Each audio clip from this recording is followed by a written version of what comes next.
ऐसो राजा मर जाए जो प्रजा के दुखों को दूर ना कर पाए, उसकी रक्षा ना कर पाए।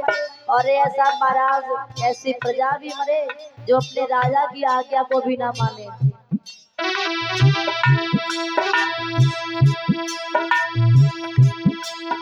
अरे भैया ऐसो मर जावे, भैया से पाठ करावे, भैया ऐसो मर जावे जो घर ही में पाठ करावे, बिटिया ऐसी मर जावे जो कुल को दाग लगावे।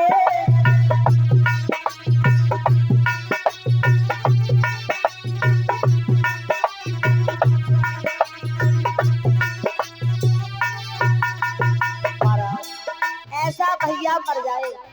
देखिए बंटवारा तो हर किसी का होना है। हाँ? जैसे जैसे पीढ़ी बढ़ती है ना वैसे वैसे महाराज बंटवारा होता है, हर किसी में होता है, भाई भाई में बंटवारा होता है।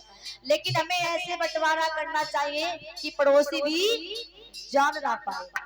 महाराज बंटवारा ऐसे करो कि पड़ोसी को ना पता चले कि आपके घर में महाराज अलग अलग रोटी बनने लगी, बंटवारा हो गया।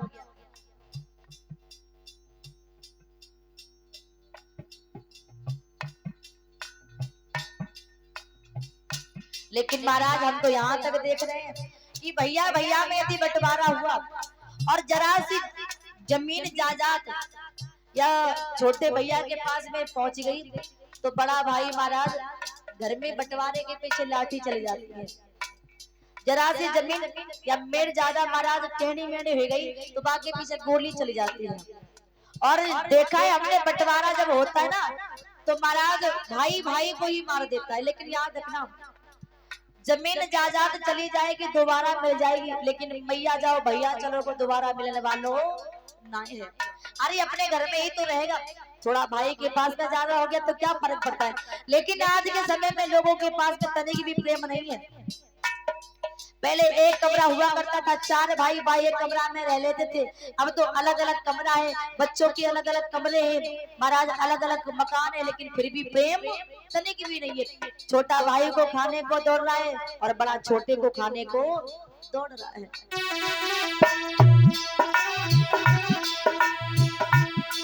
अरे नारी ऐसी मरी जाते जो घर को ना सुकरावे, अरे नारी ऐसी मरी जावे जो घर को ना सुकरावे, अरे बिटिया ऐसी मर जावे जो कुल को दाग लगावे।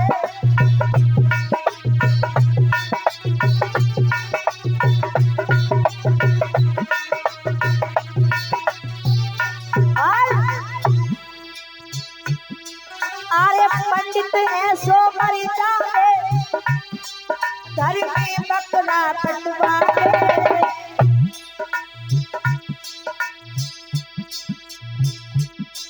और साधु ऐसो मर जावे कैला जनाई झबराई।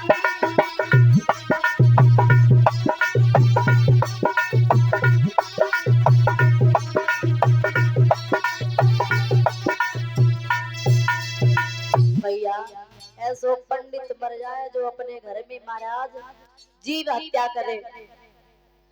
लेकिन याद रखना प्रिय श्रोताओं, ऐसी नारी मर जाए जो अपने घर में ही अपने घर का विनाश करवा दे।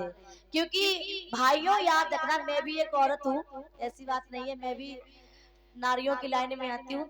लेकिन कहा है हमारे गुरुदेव जी कहा करते थे, वो इस दुनिया में तो नहीं है, नारी नहीं नौरंगी है, ढके तो पूरे कुल को ढक दे ना नंगी की नंगी है। स्त्री चाहे तो अपने पति को करोड़पति बना दे, औरत चाहे तो अपने पति को करोड़पति बना दे, और औरत चाहे तो महाराज अपने पति को भिखारी बना दे। आदमी चाहे तो चाहकर भी महाराज अपने घर का नाश नहीं कर सकता, लेकिन यदि स्त्री अपने पर उतर आई, यदि औरत अपने पे महाराज उतर आई तो अकेले ही महाराज पूरे घर को खोद दिया सीख से। ये बात बिल्कुल सत्य, जो विद्वान कह गए महाराज उन्होंने कुछ गलत नहीं कहा है। यदि महाराज घर में नारी है, समझदार है, तो महाराज घर अच्छे से चल जाता है। और कौन नारी महाराज का फोरिया निकल आए तो समझ लो घर को, हाँ। और घर की महाराज, और देखिए भाइयों का भी यही कर्तव्य है कि घर की जो नारी होती है वो लक्ष्मी होती है।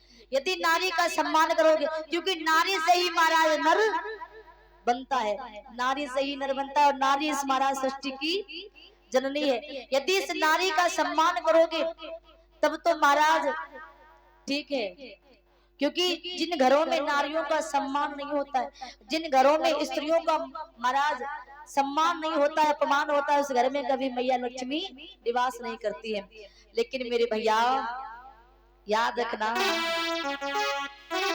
कि बा घर के फूट गए भाग,